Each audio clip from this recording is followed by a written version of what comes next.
think we have to realize that power today in this century is distributed in what I call a metaphorical sense, like a three-dimensional chessboard.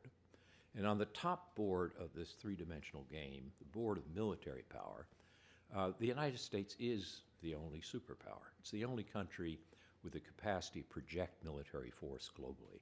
And I think that's going to remain true for another couple of decades. If you go to the middle board of economic relations between states, there the world is multipolar, and it has been for a couple of decades. This is the area where Europe can act as an entity, and sometimes does. And when Europe acts as an entity, it has an economy larger than that of the United States. They can balance American power. China, Japan also can balance American power.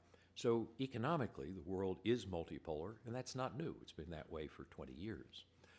If you go to the bottom board of transnational relations, things that cross borders outside the control of governments, everything from terrorism, everything from financial flows to climate change to pandemics, you name it, it makes no sense to call that unipolar or multipolar.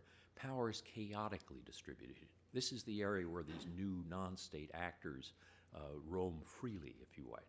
And the only way you can deal with this area on the bottom board of this three-dimensional chess game is through cooperation, is basically through getting governments to work together, which makes us realize that it's not always just power over others, it's power with others that's important. And here the United States has some unique advantages. Our openness and our values allow us to create networks and institutions and maintain alliances in much better ways than others do. And that's going to be where we have to exercise this smart strategy of combining hard and soft power if we're going to have a sensible foreign policy for this new diffusion of power in the 21st century.